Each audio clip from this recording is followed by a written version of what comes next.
Hello and welcome back to the Middlemen podcast, where this week it's a bit of a Max special after quite a while of just me, Noah Abrahams, and my incredibly good friend and co-host Max. This week we welcome one of boxing's biggest up-and-coming content creators, Max. This week you interviewed the man behind one of Twitter's most popular boxing accounts. It's, of course, MightyMax, a man best known for his honest opinions and sometimes pretty crazy conversation starters. You covered a range of topics from how to grow on social media to Lomachenko, Devin Haney, Fighter of the Year contenders. He gave us an exclusive on Dimitri Bivol versus Gilberto Ramirez, aka Zerdo.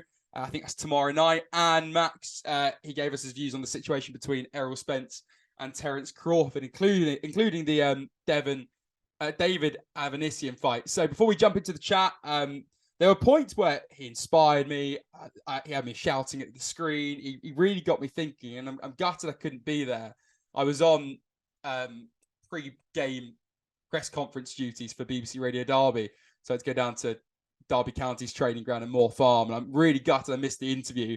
But it's a great list. I'm really excited to get into it. And Max, just how enjoyable was it, that talk with Max? Oh, it's brilliant. You know, me and you will be on here for an hour every other week talking about boxing. It always feels like, not like a weight off my shoulders, you know, but it just feels so therapeutic to just go and talk about everything been hot in boxing over the last week or so. So to do that, I think we did it for a real extensive amount of time, and we could have gone on for longer, really. I could have done another hour just to kind of delve into each other's opinions a bit more and go over, you know, everything that's been trending in boxing so far. But yeah, no, he's a great guest. It's brilliant to kind of return with our guests, with him leading the way. So yeah, no, really great chat last night. But in your case, it's okay that you missed it. I mean, sounds like you had pretty much better things to do, mate, being out there at the training grounds, you know, getting stuck in with the footballers there. So sounds like we both had a great night. No, nothing's ever better. Nothing is ever better than talking to you. But it's enjoyable, but it's not on the same level, I promise you. Let's get into it then with Max. Max, I'll let you do the honors. Yeah, so without further ado, as Noah introduced him, one of the hottest guys on Twitter right now, this is my chat with MightyMax Boxing.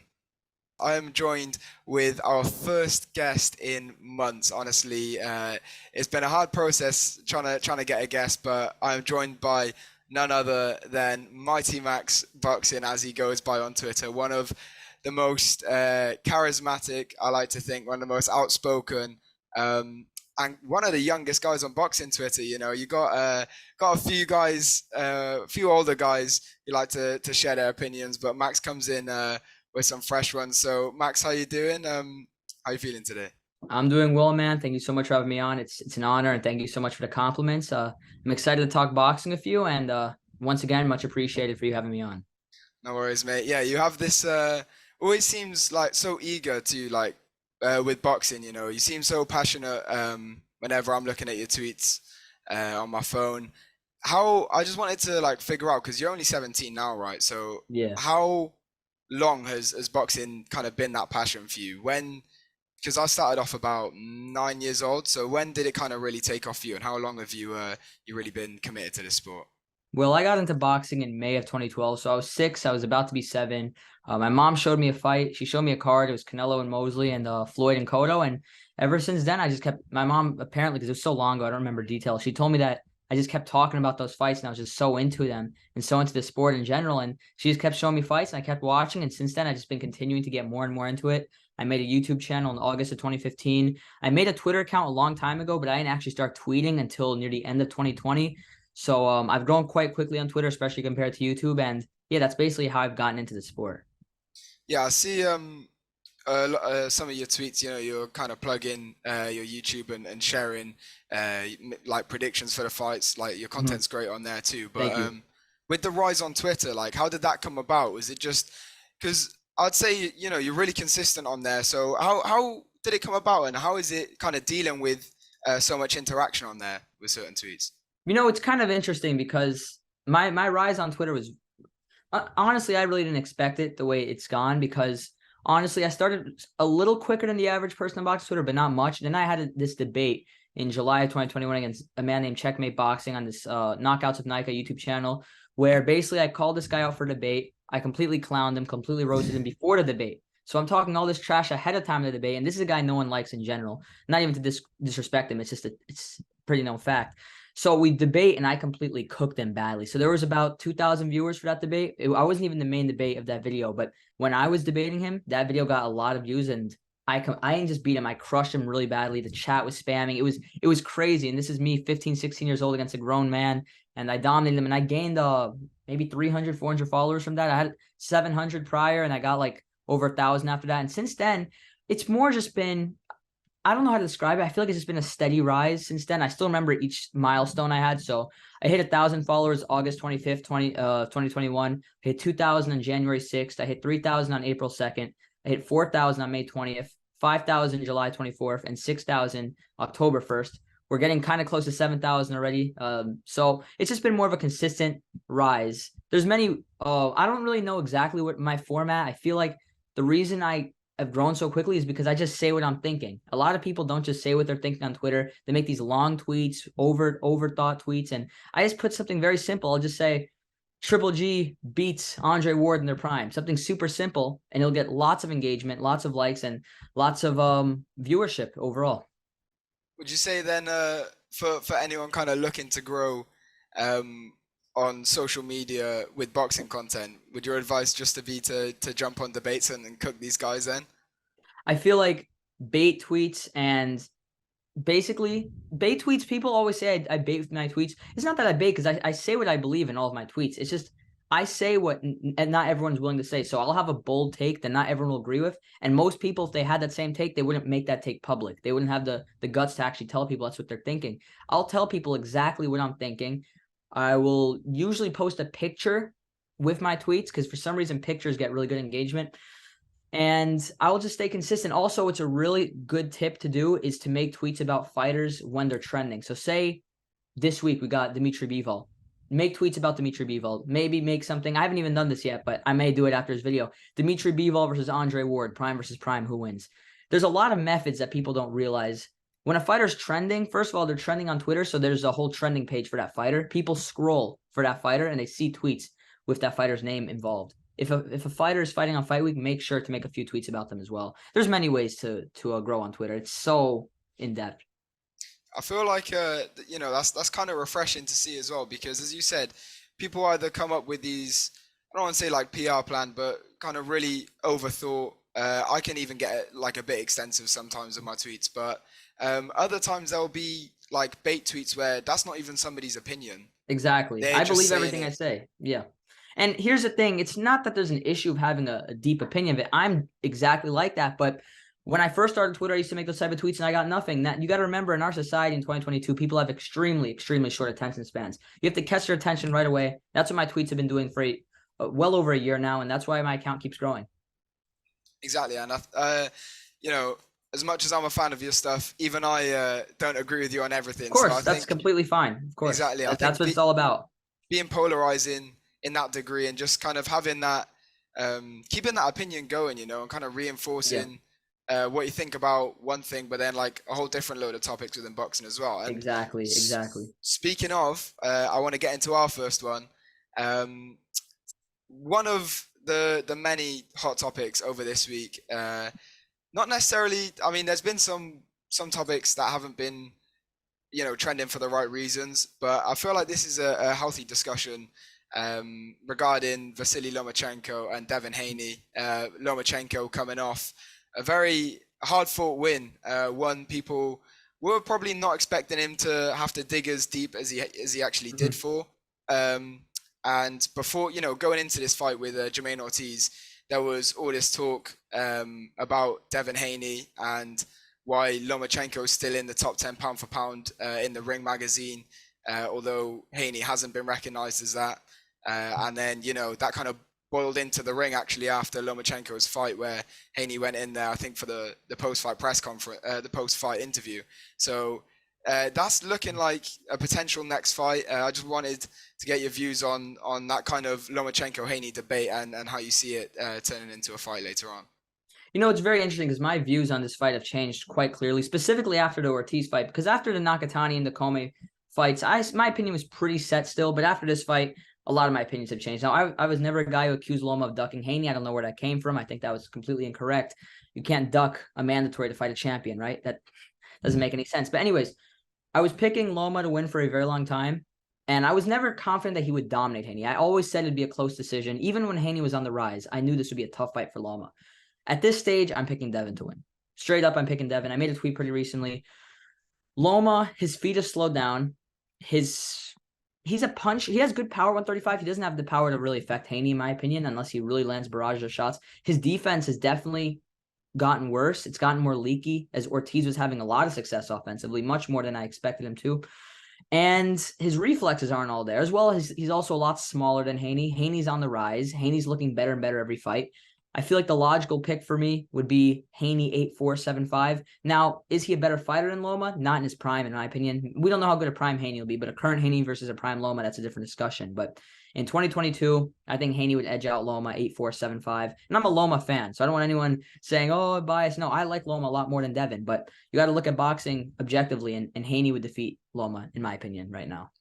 Yeah, I think I'm with you in the sense that after the fight, especially when you saw kind of Haney next to Loma and really saw that size difference. I mean, Loma's small for 135, as we know, and yeah, as soon as he lost to Lopez, everyone was kind of calling for him to go back down to too. the lower weights. And with Haney, he's kind of on the opposite end of the spectrum, where people after his second fight with George Kambosos are asking him to go up to 140 for the sake of his health, because he looks pretty drained at 135. So both of those, I feel like that kind of type of conversation was really brought into the Conor Benn and Eubank thing, obviously before the whole drug test and stuff. But in terms of the catch weights as well, the talking about the advantages and disadvantages that comes with either putting weight on or being too small for a division or being too big for one.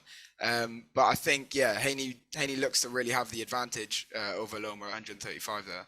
Yeah, he does. He's a lot bigger. He's younger. He's fresher. Yes, people say he's drained. I've actually been concerned for Devin Haney's making 135 for a long time, even before he was a champion. But Haney's performance against Kambosos in rematch was the best he's looked, in my opinion. And a lot of people disagree. They say he's holding, he's hugging, he's clinching. Haney's always done that. His offense flowed very well. When he let his hands go, he looked very sharp. He was accurate. He was buzzing Kambosos. He bloodied him up badly. Offensively, he looked very sharp.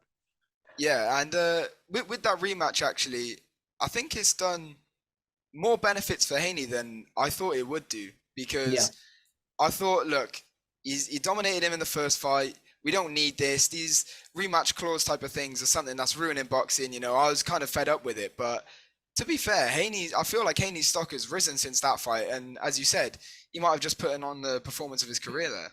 Exactly. The reason the stock rose, in my opinion, and it didn't rise massively, right? But it definitely rose. And the reason is he fought George in a rematch, and he didn't just edge him out or just beat him 9-3, 10-2. He made sure to make it emphatic. He blooded him up badly. He beat him up. Yes, he held a lot, but he outclassed him. If he didn't hold, he still would have won the fight. It's kind of obvious. He proved that the first fight, none of us thought it was a fluke, but he made sure that he was a better man. Like he put an exclamation point. If he stopped him, it would have been even better, but he beat him even wider, which most people didn't think would happen. I don't want to brag, but I'm bragging anyways. I called the rematch spot on, 100%, everything. I even called the scorecards. I said 10-2, 11-1. I made videos on it because I knew that Devin would figure out and fix some of the slight flaws he had the first fight and some of the complaints from the fans, and he would capitalize on it, and he would make bigger statement than the first time around, and he definitely did that. You are quite scary with your predictions with some fights. I feel you, like that's kind of like betting in a sense. Like you'll show the ones that or kind of promote the ones that you do win, but maybe on some ones that you don't necessarily get, you won't push them out too much. But that makes sense. Of course. That's how you do it, man. You gotta I'll message you some stuff. That's all I'll say. Okay. But, okay. Cool. I don't want to give away all my secrets, right? But But what was I gonna say, man? I lost my train of thought. But Devin definitely looked sharp. He definitely looked much better than I thought. It's actually funny when you talk about the predictions. I actually won someone over $1,000 in a fight prediction I made. They told me they used my prediction, and it was for Felix Verdejo versus Masayoshi Nakatani. I don't know if you remember, but Nakatani was like a 1,200 underdog, something crazy, and I was picking Nakatani to win. And I wonder how that person felt after like the third or fourth round going by my prediction, because Nakatani was getting cooked early. But when he stopped Felix, apparently the person who commented under my YouTube video told me that she won, I think, over $1,000. So that makes me happy knowing that occasionally, you know, I'll help someone out. Yeah, you should have asked for a percentage in that. Otherwise, anytime someone says they're gonna bet my prediction, I always respond, you got to give me a 10% fee, a 10% tax for that. Brilliant. And just moving on from well, probably to actually finish off this Loma and Haney section. For now, where do you see the pound for pound rankings? Would you still, because before the Loma Ortiz fight and before the Haney Kambosos rematch, I was a firm believer of Loma because you know I'm a fan of him as well. You can only love his style, you know. I love Loma. He's top 3, top 4 favorite fighter of mine right now for sure. I've always loved Loma.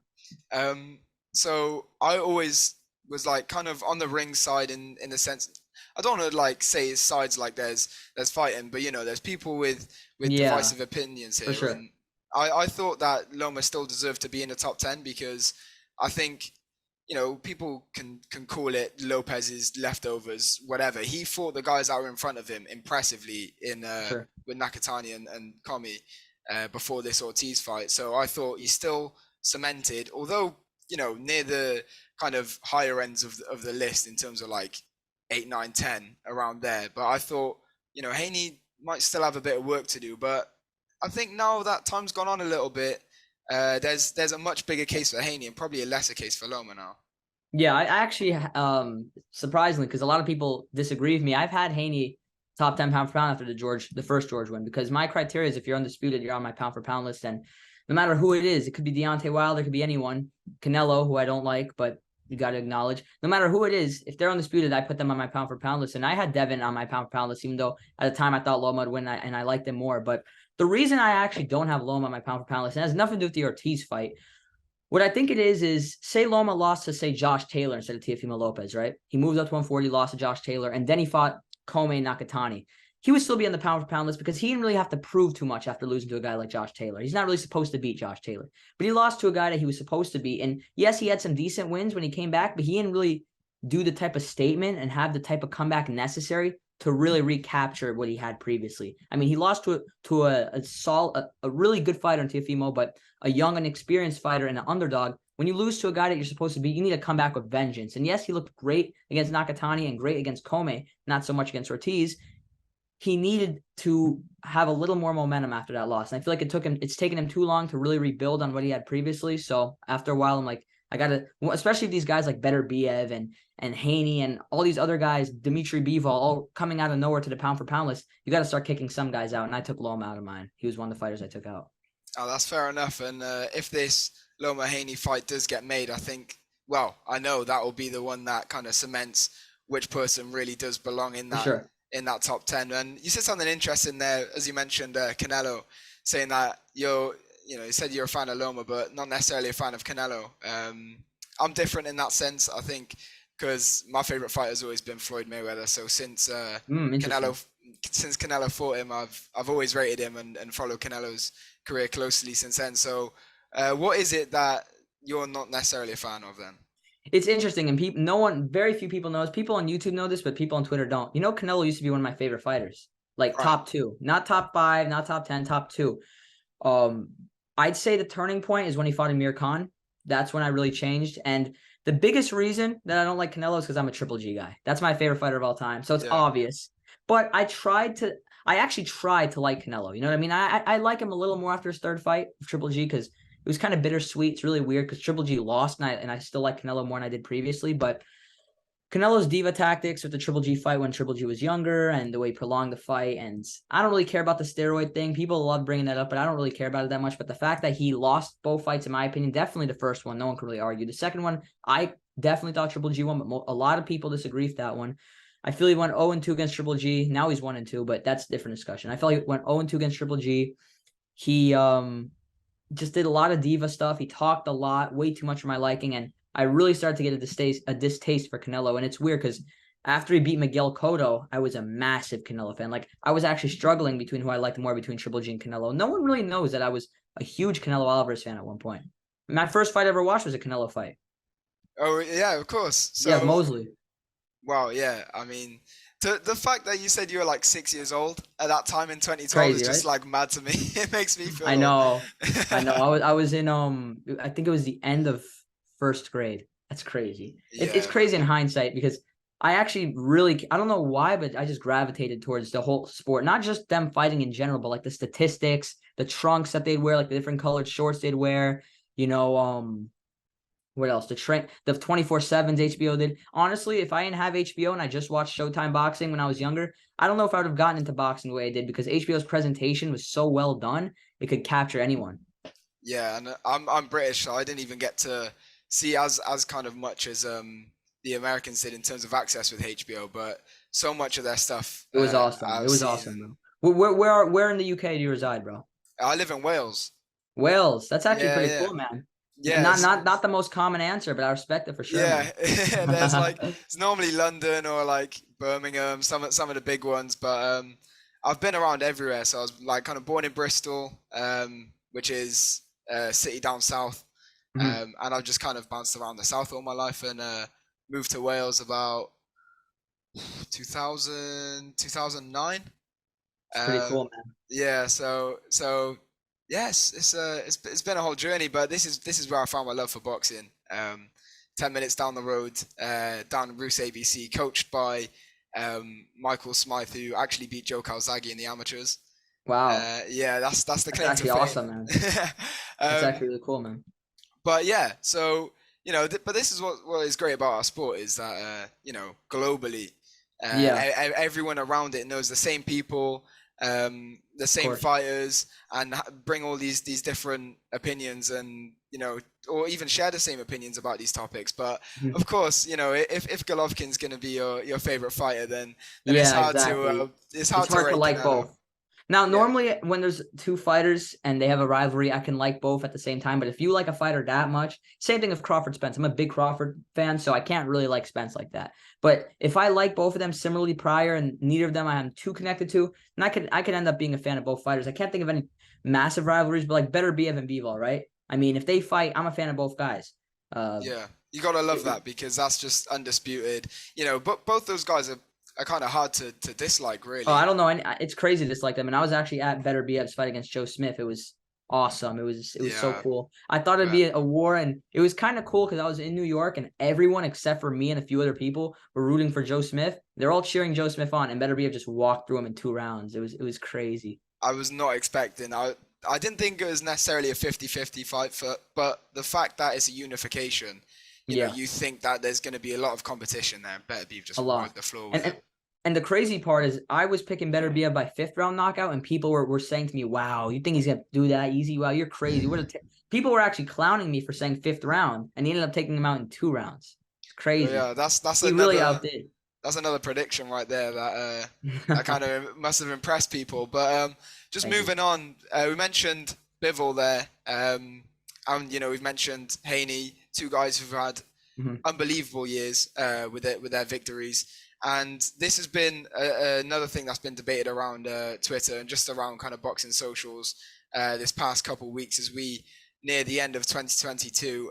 Who would your pick for fighter of the year be? Because there are so many It's gonna be a guys tough year, man. This is who, gonna be who a have really had tough year. who've made a case for themselves. You got Shakur Stevenson in there as well, Yeah. Jesse Rodriguez, who's Oh, just come out bam. of Yeah. nowhere and just surprised me, Yeah. and I'm a great fan of him. And my dad actually keeps along with boxing and introduced me to it. Oh, that's cool. And always just hates on the lower weights though, and I'm like, no, you got to keep up with flyweight because We this got it. guy's in there making moves. Well, it's kind of interesting because about 2 months ago, I made a post saying who the fighter of the year was, and I knew 2 months ago that this would be a tough call because there were a lot of fighters that if they won their second fight, they for any other year virtually, maybe not last year because Canelo did fight 3 times last year when disputed, but for like most years would win it. Here's my main front runners. You got Bivol if he beats Zerto, and that's probably who I'm going to give it to if he beats Zerto. But you don't forget you got Chocolatito if he beats Estrada and has a win against Julio Cesar Martinez. That's You've big. got obviously Bam. You've got Devin Haney who went undisputed and then defended against Cambosos. Now Devin Haney's a dark horse. I wouldn't actually give it to him because he dominated George both times, but him accomplishing that is definitely worth a mention. There was there was a few other guys I was really looking into. You did say Shakur. I can't really give it to Shakur. The Valdez win's good, but the Kansakayao, the whole buildup, he got stripped, and there was a few issues there. Yeah. I would give it to Bivol. Oh, don't forget. That's the one I was forgetting. Inui. Inui's another one that people are forgetting because he go undisputed against Paul Butler and destroyed Nonito Donaire earlier in the year. So it's a very tough call. I would say Bivol, Chocolatito, Inui, and Haney are my 4 front runners, but I'm going to edge it out to Bivol if he beats Zurdo. And he can't get like a gift against Zurdo. He has to win it. He has to do it convincingly, yeah. And the only thing, obviously, you know, in this modern age of boxing, you don't get guys that are fighting like they did 20 years ago in terms of activity. But I think that's I've got Bam Rodriguez up there for me because that is one thing I think that he's had over a lot of these fighters is that kind of persistence and that activity against only top level guys in that division. Yeah, for sure. He definitely has a strong case. The reason I wouldn't give it to him, honestly, is because beating Canelo Alvarez, who was my pound for pound number 1 and most pound for pound number 1, then defending against an undefeated prime former champion who is a top on Ring Magazine and Boxer, is ranked number 3. So he's a consensus. I wouldn't say consensus of fans, but consensus of these rankings, the 3rd best guy in the weight class. That is a very good accomplishment. And you also have to keep in mind, yes, Bam's wins were good, but Quadras was out of his prime. And yes, I picked Bam to win that fight, but I barely did. So he outdid what I expected. And he definitely outdid what I thought he would do against Rungvisai. But again, he was also out of his prime. And then what was the name? Israel Gonzalez, a good fighter, a solid underrated fighter. That's another solid win. So those are 3 good wins. And I think he had like 1 or 2 layup fights earlier in the year of guys we don't really know. So he was very active and did definitely come out of nowhere this year. But it's not enough for me to defeat Bivol, who beat Canelo and Zurdo, which are 2 very good wins. Yeah, exactly. And you were saying, obviously, last year, you got to give it to Canelo. So for him to actually get beaten this year, you kind of have to give it to the man that beats the man, right? And and especially because he's fighting once more. If he only fought Canelo, I couldn't give it to him. I would probably give it to Chocolatito or Inui and maybe Haney and maybe Bam lingering there. But if him fighting once more again, that definitely means a lot. Yeah, for sure. I mean, Bivol definitely the A side. All the hype about him. Does that kind of, do you think, throw Zurdo out of the limelight a little bit, or maybe fans aren't kind of realizing how competitive he can make this fight? I feel a lot of people are giving Zurdo his just due. I'm more concerned about Bivol's state of mind being affected by him being such a favorite, because the psychology of him being such an underdog and shocking the world against Canelo, to him being this pretty convincing favorite against a guy in Zurdo who's always been a sleeper type of fighter, a guy that's always been under the radar, and a guy that's very skilled and has always had the potential to pull something off. I feel like that's more what I'm thinking about, but I do think some people are sleeping on Zurdo. But overall, when I look at it objectively, I feel it's going to be a very tough night for Zurdo, a very tough night. Well, someone's always got to go, and that's this weekend. So very exciting stuff. So we had Fighter of the Year talks there, and we got Dimitri Bivol in action against Gilberto Zurdo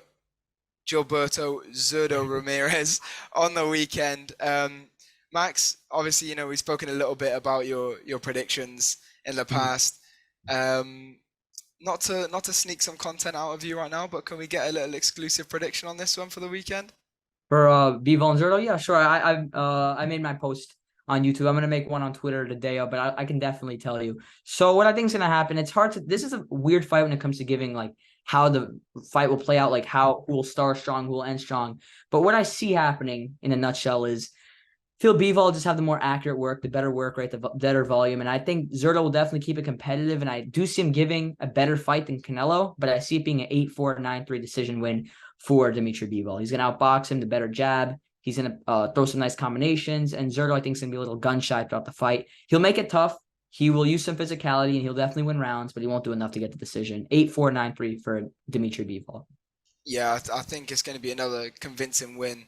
Sort of hoping that it will be for the Russian, because otherwise, you know, as a Canelo fan, I don't want that loss to age badly. You know, I want it to be kind of the fact that there's like no shame in losing to Bivol, and you know, there hasn't this far. As we both said, you know, he's a top contender for Fighter of the Year, and he's just got that style, that volume that doesn't just go away over 12 rounds. He'll keep pouring those combinations on. That volume punching is just relentless. Beautiful. He's one of the best technicians in boxing. I've said this for a while, and you know, another reason, if you're a Canelo fan that you want Bivol to win, you want Canelo to avenge that loss. You don't want him to beat a Bivol coming off a loss to Zerto. I mean, when you look at it objectively, you want Canelo to beat the guy that beat him when he's on top, because that would make Canelo look really good. I mean, if he beats Bivol after Bivol wins Fighter of the Year and beats Zerto, he may. I'm not going to say he's pound for pound number one again, but he's definitely top 2, top 3.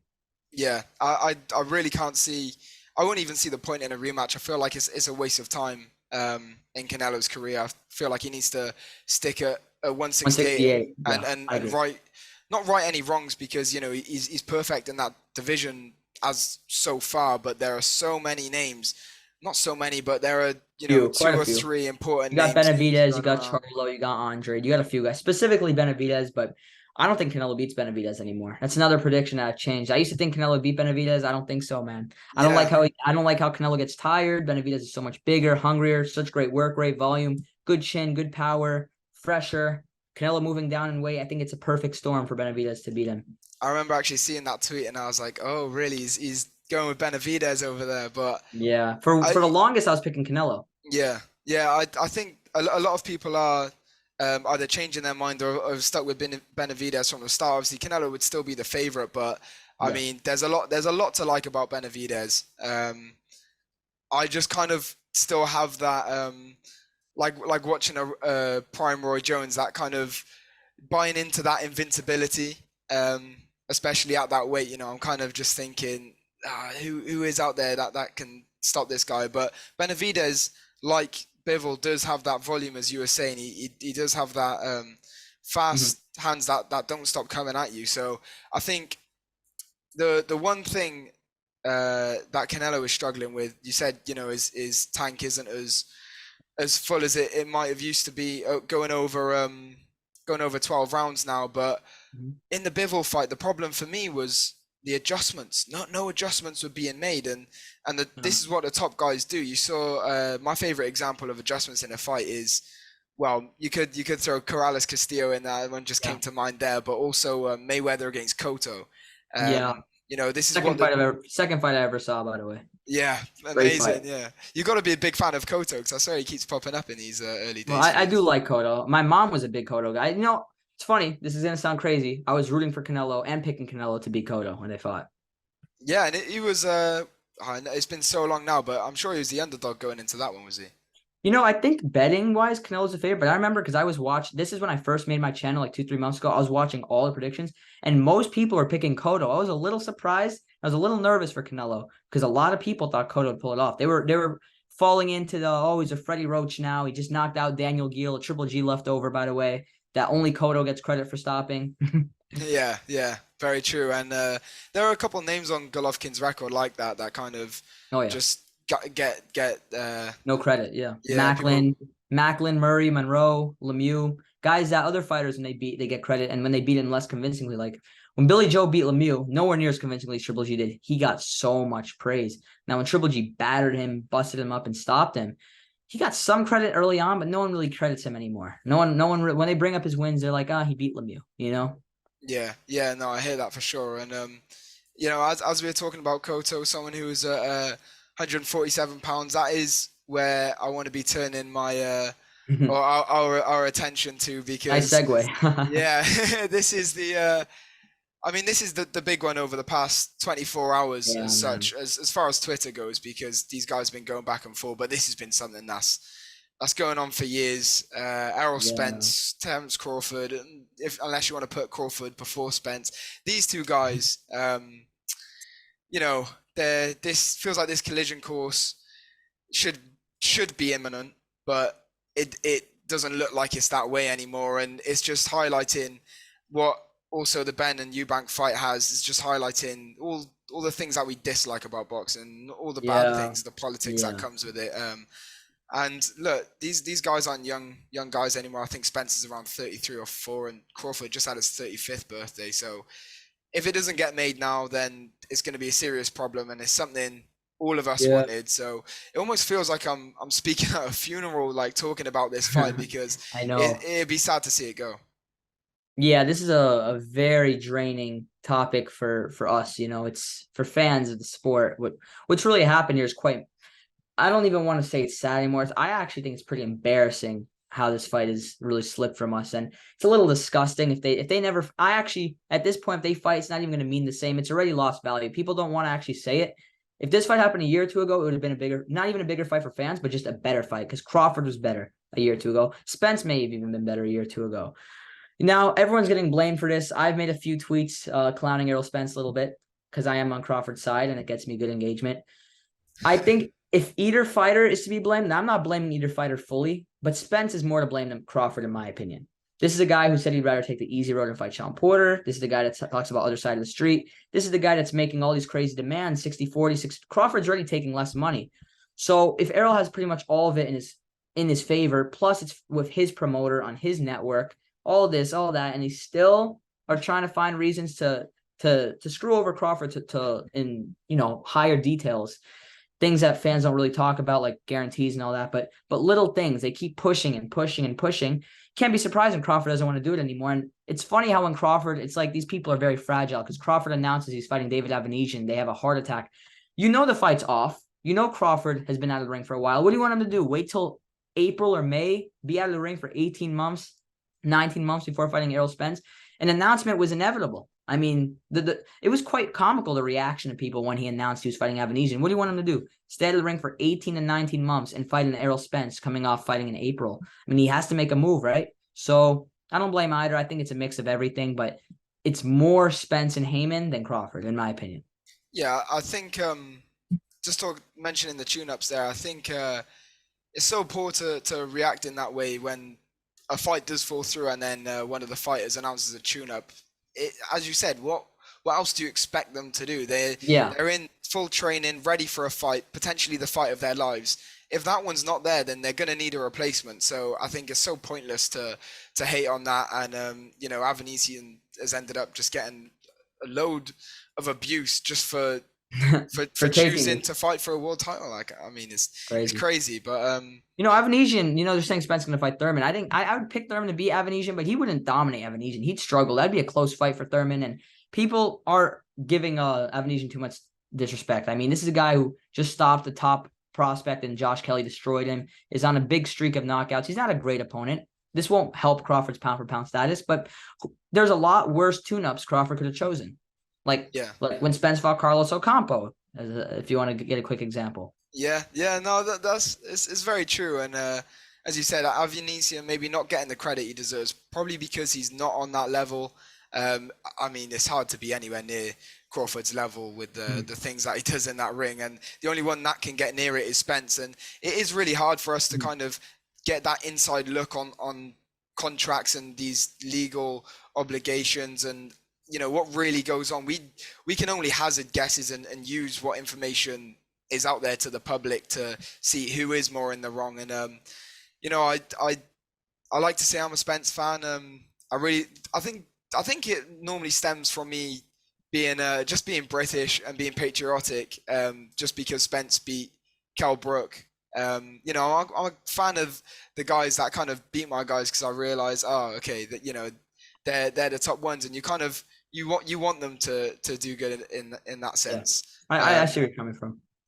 And I think same with Avanesian with Kelly as well. But so it's a shame to actually see Spence kind of admitting these things that Crawford's put out. And I don't think it was kind of put out there to necessarily shame Spence, but it was Crawford more giving a explanation to us on a well-deserved explanation as well. I think this transparency is what's needed between boxers and fans. And I like to think that especially me as an aspiring one, that journalist can kind of come as the in-between to help fans out with this information. But it is really hard looking into it, and I feel like both men are to blame. So I know what you're saying as well with Spence and probably being on the worst side of it. And it's a shame because I feel like Al Heyman doesn't really, although they have a lot of loyalty to each other, and Spence doesn't really want his career without Al Heyman.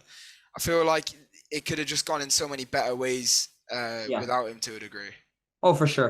And what I definitely respect about Crawford in this situation is he was getting trashed by everyone and getting a real barrage, and he completely took control of the situation and completely took initiative to regain control that he lost in the situation. And honestly, if you ask a lot of people 2 days ago, 3 days ago that were trashing Crawford and were defending Spence, their views will likely have changed heavily because Crawford went out of his way to be fully transparent, as you mentioned. And I feel that was a very smart move from Terrence Crawford, a very good decision. And now people are more like, did Crawford really duck Spence? I mean, I made a tweet saying the last thing Crawford is a duck, and it's aging well because he's proving and Spence is proving everything Crawford's saying, and Crawford, has the ability to actually state everything that's been going on. So I definitely have gained some extra respect for Crawford. Yeah, and you said it's a good look for Crawford kind of speaking up, and then for Spence to do it afterwards, only when Crawford's released, that isn't great for him. So it's interesting the way things are looking for him, and it's going to be kind of hard to recover for this one. I feel like the only way both men can recover from it, I think Spence fighting each other. Yeah, I think Spence might have taken a bigger hit from this, but he can only set it right by fighting and beating Crawford. But that's all up in the air for now. If these guys were to get in the ring, hopefully they do. Max, I assume you're siding with Terrence Crawford here. Yeah, I've been picking Crawford to win this fight for a very long time. Since I remember there were some videos made, I believe, early 2016, where Spence was a prospect who just knocked out Chris Algieri, and Crawford was doing very well at 140, but there was no real talent that can match Crawford at 140, and everyone, including myself, was just waiting until Crawford moved up. And I said from the get-go, my gut was always telling me Crawford would win this fight. It wouldn't be an easy fight, and I still don't think it would be. I've seen a lot of Crawford fans say he'd stop Errol. I don't think he would stop Errol. I think he might drop Errol once or twice. I don't think he's stopping Errol Spence. Spence isn't going to let himself get stopped in such a high-magnitude fight. And yes, Crawford's looked excellent. His powers looked phenomenal at 147, but I feel that's a fight where Crawford's going to box a little more, fight a little smarter, maybe take a few extra rounds to really adjust and win a tough decision. He's going to dig deep late. They might rob him. I'm just saying, might be a draw. Don't be surprised if this fight is a draw and Spence edges out the rematch by a majority decision. If they take it to Texas or something, I think it might be quite dependent on the venue. They'll have to put it in the O2 just to make it neutral, won't they? Oh, of course, that would be awesome. And, it's quite interesting that no one really brings up that Spence has every single advantage here. He's the younger guy. He has the promotion. He has the network. He's the bigger guy. He has everything, but specifically political, right? With the promotion and the network, he's getting a higher percentage of the pay, which at one point was a big discussion. Should this fight be 50-50 or not? At one point, I thought it was. I'm okay if Spence getting 60-40, right? Yeah. So Spence is getting 60-40 on his network. I know Crawford's a free agent, but PBC is Spence's network. With Al Heyman, likely Errol's location, and they can't give Crawford guarantees. I mean, they're getting everything from this. Keep in mind, Crawford's a 3-weight, former undisputed champion, consensus pound-for-pound level fighter, top 5. I have him in my top 3. He is a guy that deserves more than he's getting, and even while taking the shorter end of the stick with the money and with the promotion, they are still looking for extra ways to gain little advantages. And the fact this fight's not happening, you definitely can't blame Crawford. He agreed to almost everything. That's the problem, is just the greediness from those networks and the promotions. It's like if these guys, like, if Al Heyman and his team were true fans of the sport, then they would do anything they could to get Crawford in that ring with them, and especially when he's he's come out of Top Rank, isn't he? So the fact that he's kind of like a free agent in that aspect should make it easier. But it definitely should. I think if they're not budging, then Spence needs to step up, be the man, take initiative, of course, and go and do what Bud did with Top Rank and leave Al Heyman just to get this fight made. Yeah, that's the thing with Errol lately as well. And not lately, just since he's been known, he's never really, and I'm not saying he's, Al Heyman's, Al Heyman Puppy. Controls him. Yeah. There's worse words I could use, but I'm not gonna. Yeah. I'm not saying he's that, but he has never fully been his own guy. He's always, anytime any fight's brought up, he says, talk to Al. Maybe Al will let me. Maybe my puppeteer Al Heyman will finally let me fight Terrence Crawford. I'll put my big boy pants on and be allowed to fight Terrence Crawford. Well, Crawford, on the other hand, he's like, all right, I want to go in a room with Errol and let's discuss making this fight happen. He's at least attempting to do something, to get something going. Well, Errol has basically let Al Heyman and all his advisors and managers around them basically take initiative and drive the wheel. Errol Spence is in the back of the car. He's not driving the wheel. He's not taking initiative the way Crawford has. And that's why I feel Crawford wins the fight. There's a lot of psychology behind this fight, in my opinion. Yeah, there's so much that plays into this. Of course, in my opinion, the winner of it would be firmly put at the pound for pound number 1 list. So, these guys have their careers, their boxing industry to a degree is kind of riding on that fight. So high magnitude, of course, the little details need to be made right, but hey, why can't these guys just get in the ring? We wish it was that easy. I know. Max, anyway, that is all we have time for. You've been an absolute pleasure to talk to. Thank you, you too. Great opinions. Got that fire inside you, and I can't wait to see you take it over with your YouTube channel, man. The Maxes are taking over the world. You've already got Kellerman sitting up there, but they should be seeing more of us too as well. So, of course, bro. Thank you for coming on, my guy. Thank you guys for listening, and we'll see you soon. MightyMax talking to Max Power, our very own Welsh wizard, speaking to a man with all the credentials across the Atlantic. And like we said at the start, what a chat that was. So insightful, so interesting, and really inspiring as well. And loads of talking points, including the fact that he wouldn't put Lomachenko in his Fighter of the Year list. Some really obscure shouts there. Chocolatito was in there as well. Who did he go for in the end? He went for... Dimitri Bivol, depending on how tomorrow goes with Ramirez. And that's a big fight at a normal time as well, right? You can watch it in the pub.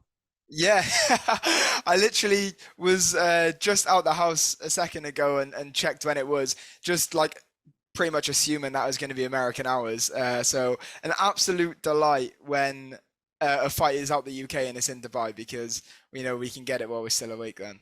Loads of great bits from that chat, including the bit where you said that you were born in Bristol, moved to Wales, and you needed to say made in the Royal Navy. I was waiting for it, and I think most people would just add that a bit on the end. We need to edit that in. I might do. I might just get the guy from the advert in there. He could fix a bike. Can he fix a pair of boxing gloves? There's another bit where I think you asked Max, how can you resolve this fight this situation between Spence and Crawford? And he said, and I said, and I think everyone else would just shout, just fight. And that was a great bit of it. So loads of really kind of interesting, controversial points, including how Max kind of allows people to win money from the stuff he says, which I thought was fascinating. And I think he should be taking those 10% cuts. Yeah, and a really interesting chat on rematch clauses. And I think that's a good place to start. Just generally speaking with rematch clauses. For example, is there a rematch clause for Tyson Fury Chisora? I hope there isn't, but if there were, surely for a fight like that's just pointless. Although with rematch clauses, I don't know. I think if you win first time, surely then you've just won. It's hard. Yeah, I think it all depends how convincingly the first fight's gone. But obviously, when the rematch clause is in the fight contract and you've accepted that contract, then it doesn't matter the result really. I think sometimes rematch clauses offer a bit of uncertainty with some fighters. It kind of says, here's another fight in the contract just in case we don't get the result we want this time. But if you're so sure of your fighter, then you wouldn't ever think that that they would need a rematch to kind of prove themselves. So we've seen it like ruin boxing over the years to a certain degree. Fights that we haven't had to see over again. But we've also been treated to some really good rematches. And I think, as you said, it's really interesting while we were talking about the Haney-Kambosos rematch clause, because, as I said, it's not really a fight that we needed to see again, but it actually ended up benefiting Haney, and it's kind of made me a bit more of a fan than I was of his. So yeah, it's interesting, you know, the advantages and disadvantages that they can have. And another really interesting talking point was kind of David Avanissian, who is managed, by the way, by Neil Marsh, who manages Zach Parker, who's a Derby boy. So there's the kind of Derby link with a man who's about to fight on the world stage. And I think that the hate towards David is really unnecessary. Like you said in that chat with Max, it's why wouldn't he take that opportunity? One, and two, what's wrong with fighting David? If you're not going to get the fight, the initial fight, the Errol Spence Terence Crawford fight, then why not take the other one? Yeah, as I said, this, you know, there's no harm in a tune-up or a keep busy fight. It's what fighters need. There's no point in. I think Max said, you know, why is Crawford going to stay out the ring even longer when his last fight already was around this time last year? So it makes perfect sense to that fight, and I think, you know, he's always going to get backlash on his choice of opponents, as long as it wasn't Spence. If it was anybody that wasn't Spence, he's always going to get a backlash. So it's pretty unnecessary. And as you said, yeah, a bit of a bit of home bias maybe with David Avanesian there, having his links to Derby. So you can only wish him well. And every time I've watched him fight, he's been so entertaining. So I think this little resurgence in his career now is, why not take that title fight? I know you've got kind of Virgil Ortiz and Joran Ennis on the kind of fringes of bagging a world title fight, but they've got years to go in their career, and that's what Avanesian doesn't have. So I think the priorities are right in terms of who should be deserving the title shots right now. Yeah, I'm pretty sure he trains in Nottingham, David Avanesian, as well. So a really kind of locally bred fighter. Well, he's not local, but he's kind of he's been locally trained here in the Midlands. And finally, I suppose his views on Errol Spence and Al Heyman, Max's views, and I think actually he's bang on. If you want to get something done, just get it done. All this talk going through promoters, sometimes I just wish in boxing, if you say something, you go and then get it done, as opposed to, right, I'll go and talk to Al, or I'll go and talk to Eddie or to Frank or whoever it is. And I think he makes a really good point there. And I like that Terence Crawford just goes and gets stuff done. And I completely agree with him on that point. Yeah, no, me too. And, starting off as an Errol Spence fan, it's kind of hard to hear that. But, facts don't care about feelings. And the facts are that Spence is, I don't want to say he's hid behind Al Heyman at all, but, there is that obstacle in the way, and it hasn't made things easier.